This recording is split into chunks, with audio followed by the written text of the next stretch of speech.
Triangle, the 2009 time loop horror movie. In this video we will be exploring its deeper themes and symbolism. There will be spoilers. This video was brought to you by my patrons. Thanks so much, guys. We'll begin by figuring out the mechanics of the time loop, and it is very intricate. In a typical time loop movie like Groundhog Day or Happy Death Day, there is a single cycle that repeats. Character wakes up, goes through the day, dies, and then is reborn back to the start of the day. And the cycle kind of repeats like that, one iteration after the other. And variety in the cycles is introduced by the fact that the character can remember all the previous iterations, so they try to change things in order to escape the time loop. Triangle takes a different approach. First, let's just consider what happens aboard the Aeolus, the ocean liner. From the ship's perspective, a cycle begins when the yacht arrives with its 5 survivors, and the cycle ends when Jess, the last of those survivors, is thrown overboard. Here's what makes it complicated. The time loops are not simply one iteration after another. Before each cycle completes, another yacht shows up, and another. The time loops are overlapping. They intersect, such that at any given moment there are multiple versions of the survivors aboard the ship. Now, what's helpful is that the movie is almost entirely told from the perspective of one particular Jess, and we follow her, we witness her iteration of the cycle in its entirety. Let's call her Red Jess for the purpose of this diagram. Now, broadly speaking, what does she experience? Well, she boards the Aeolus with the other 4. She witnesses the death of Victor, then Greg, then Downey, then Sally. Then she pushes Burlap Sack overboard, this mysterious figure wearing a burlap sack over the head. Then a new yacht arrives, and our Jess, Red Jess, she drops her keys. She accidentally kills the new Victor. Some other things happen which will make sense later. Another yacht arrives. Our Jess puts on the burlap sack for herself. She shoots Greg, Downey, and Sally, and then she is pushed into the sea. Now, what I'm going to do is layer up multiple cycles on a single diagram, extending infinitely backwards and forwards, just so you can see how they interact. Looks kind of overwhelming. But then you discover a pattern. There are actually 2 types of cycle. We've examined the perspective of Red Jess, but these Red Jess cycles alternate with Blue Jess cycles. Still looks confusing because there's still so much overlap. So to make it clearer, I'm going to make every other blue cycle light blue, and every other red cycle is now orange. But just remember that in terms of structure, the light blue cycles are identical to the dark blue cycles, and the orange cycles are identical to the red cycles. This might still feel super confusing, but let's walk through the Red Jess cycle once again, and you'll see how it all falls into place. Red Jess boards the Aeolus with the other 4. She finds the keys of Dark Blue Jess. Dark Blue Jess accidentally kills Red Victor. Orange Jess shoots Red Greg, then Red Downey, then Red Sally in the theatre. Red Jess is attacked by Orange Jess and pushes Orange Jess into the sea. Then, Light Blue Yacht arrives. Red Jess drops her keys and accidentally kills Light Blue Victor. Dark Blue Jess shoots Greg. Then Dark Blue Jess stabs Light Blue Downey and Light Blue Sally. Light Blue Sally makes a distress call to a future yacht, and then dies, joining the pile of Blue Sallys. Light Blue Jess pushes Dark Blue Jess into the sea, and this is witnessed from afar by Red Jess. Then, Orange Yacht arrives. Light Blue Jess drops her keys. Light Blue Jess accidentally kills Orange Victor, and this is witnessed from afar by Red Jess. Red Jess has come to believe that in order to break the cycle, she has to kill the others, so she puts on the burlap sack and shoots Orange Greg, then Orange Downey, then Orange Sally. Red Jess tries to kill Orange Jess, but Orange Jess pushes Red Jess into the sea.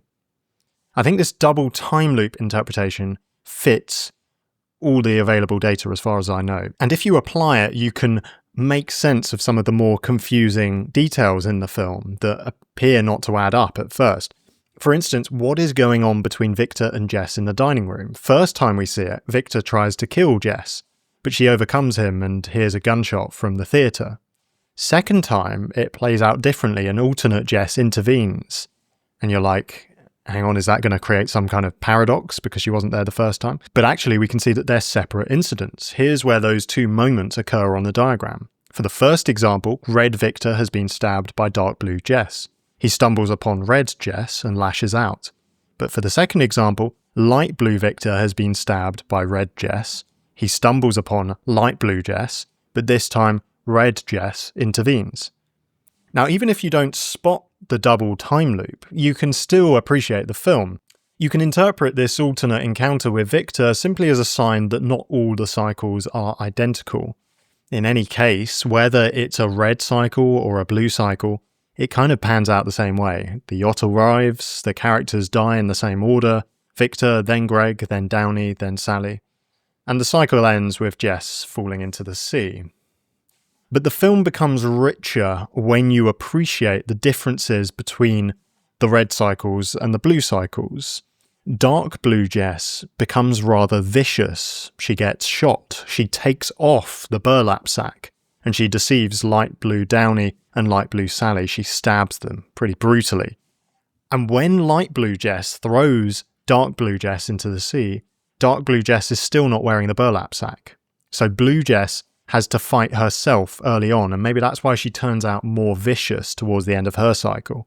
Whereas Red Jess is kept in mystery for longer. She fights a disguised Jess, disguised with the burlap sack. As we've already mentioned, the ocean liner is called the Aeolus, and again that's highly appropriate because the film is effectively a modern Greek myth.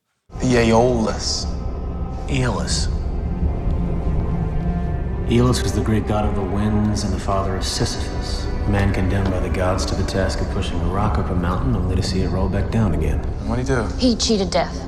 Or no, he made a promise to death that he didn't keep. I studied it, but I can't remember. Here's how Homer describes the punishment of Sisyphus in the Odyssey. Also, I saw Sisyphus. He was suffering strong pains, and with both arms embracing the monstrous stone, struggling with hands and feet alike, he would try to push the stone upward to the crest of the hill. But when it was on the point of going over the top, the force of gravity turned it backward, and the pitiless stone rolled back down to the level. He then tried once more to push it up, straining hard, and sweat ran all down his body, and over his head a cloud of dust rose. Now in Triangle, the protagonist, Jess, is experiencing the punishment of Sisyphus for herself. We ultimately learn that she was abusive towards her autistic son, and on the way to the harbour, both were killed in a car crash. It seems that the spirit of Jess witnesses the collision, and then she is offered a lift to the harbour by a mysterious taxi driver. He probably represents Charon, the figure from Greek mythology who ferries deceased souls across the river Styx and into the realm of Hades. Jess then boards the yacht of her friend Greg. The yacht is called Triangle, and she's overwhelmed at what she's just experienced. The storm descends upon them, the storm of Aeolus. Heather is swept away, the yacht capsizes, and the 5 survivors, including Jess, find themselves aboard the ocean liner, the Aeolus. And as we've seen, Jess then discovers that she is caught in a time loop. At any given moment, there are multiple living versions of these characters aboard the ship. Jess comes to believe that the only way to break the loop and see her son again is by killing the others. But eventually she is pushed into the sea, she gets washed up on a beach and finds her son. But the original abusive version of herself occupies the house. Red Jess kills this original Jess and takes her place. Then the car accident happens, and the cycle repeats. The tragic irony of the film is that for most of it you think that Jess is a loving mother who will do anything to get back to her son. And there's a truth in that. She believes that the abusive Jess is not the real her. Is that woman that did those things to you? It's not Mommy. This is Mommy. But the tragic reality is that the film is actually depicting the eternal punishment that she is receiving for failing her son. Like Sisyphus repeatedly pushing the boulder up the hill, Jess is repeatedly reenacting her trauma. And I guess she keeps entering this time loop in the hope that she can make things right, but it fails every time. Now, does Jess remember earlier iterations of the cycle? It seems that when she falls asleep on the yacht, her mind is wiped. And from that point, she's effectively learning about the time loop for the first time, each time. But she does experience some deja vu. I recognize this corridor. The liners, they look pretty similar. No, that's not it. And this all acts to give the film a dreamy quality. Jess is caught in a terrible afterlife, like a nightmare. The recurring musical motif, brilliantly composed by Christian Henson with vocals by Dot Allison, is called Lullaby. Oh, you're just having a bad dream, that's all, baby. That's all it was. Bad dreams make you think you've seen things that you haven't. You know what I do when I have a bad dream? I close my eyes and I think of something nice. Like being here with you. Now, some see this film as a depiction of purgatory. Perhaps after a certain number of iterations, Jess will eventually be set free. Others see the film as a meditation on acceptance in grief. The reason that Jess agrees to the taxi driver's offer is that she believes there might be a chance of fixing things. No point trying to save the boy. There's nothing anyone can do that's going to bring him back. Can I give you a ride? Yes. So she decides to board the yacht and run the cycle again in the hope that it might turn out differently. Perhaps if she eventually comes to terms with the death of her son, she will refuse the taxi driver's offer and the cycle will be broken. Now, as much as I love a redemptive arc, I don't see any signs of it in the film itself. It's a Greek tragedy. The pile of dead pelicans at the bottom of the cliff next to the crash site indicates that this entire process is happening again and again and again. And I don't think we're meant to count those pelicans and work out how many iterations of the cycle have happened so far. I think you get this sense that it kind of stretches infinitely in both directions. And she is just going through this again and again and again. Each time Jess's memory is wiped on the yacht. And there might be subtle variations with each cycle. Jess, you okay? I don't think so. Hey, what's the matter? What happened? Hey, what's the matter? I'm sorry. You got nothing to apologize for. What is it? What's the matter? You okay? Just tired. Well, listen, we don't have to go together if you don't want to. No, we do. I want to go. You sure?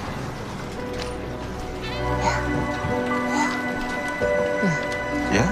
Okay, come meet again. There might be subtle variations with each cycle, but why would we expect it to go differently in a future iteration? The reason that Sisyphus continued to push that boulder up the hill was due to the possibility of getting it over the top and breaking the cycle. He probably thought, this time I'm going to get it to the top. He probably thought that every time, but he always failed, and that's the point. Taking Triangle on its own terms, it seems to be a depiction of torment. The time loop does not have a remedial quality. It simply forces Jess to relive the pain again and again. And I think that's how most people tend to see the film.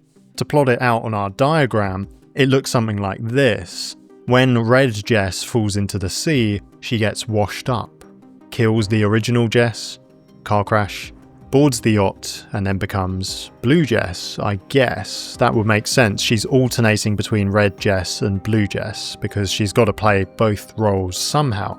That's probably what's going on. But I'd like to propose a radical new interpretation. Someone else might have thought of this, but I just thought of it yesterday. What if the abusive Jess in the house is actually Blue Jess? Then we would have this. Blue Jess is thrown overboard. She gets back to the house first and gets angry at Tommy. Red Jess is thrown overboard.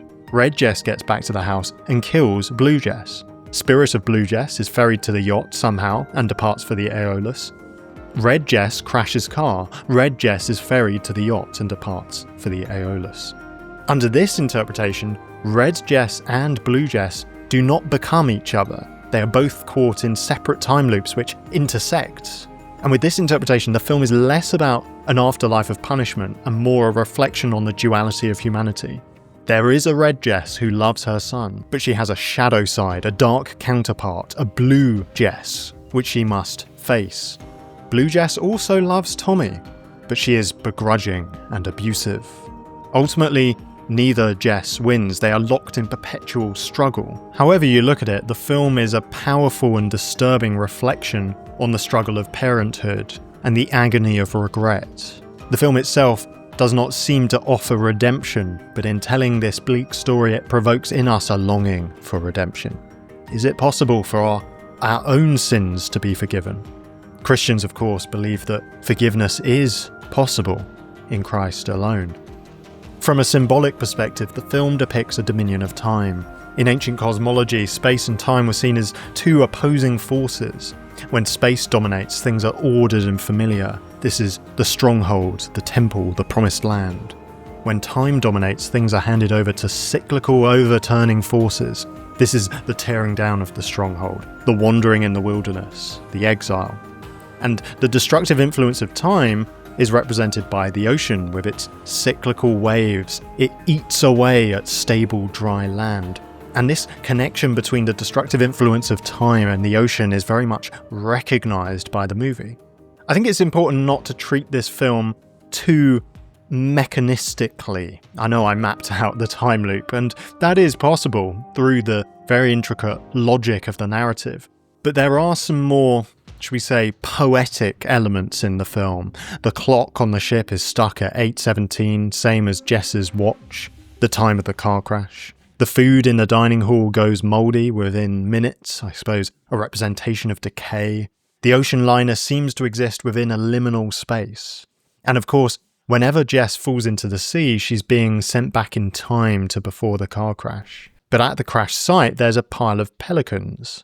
Why? Wouldn't everything reset at the start of every cycle? Why isn't there a pile of dead Jesses and Tommies by the road? And this is where we need to recognise the mythological flavour of the film. It's not all meant to add up mechanistically. But one detail that still perplexes me about the film is Heather. She gets washed out of the yacht in the storm early on, and we don't see any more of her. Why? It's such a carefully plotted film. It feels like Heather's role must be more significant than we realise. Is Greg okay? He's fine. He's upstairs. Been asleep for a couple of hours. This terrible dream. What about? I don't remember. I wouldn't worry. Apparently bad dreams cure you of real-life stress. My name's Thomas Thorogood. I get into the deeper meaning of movies. Thank you so much for watching, and I will see you again very soon.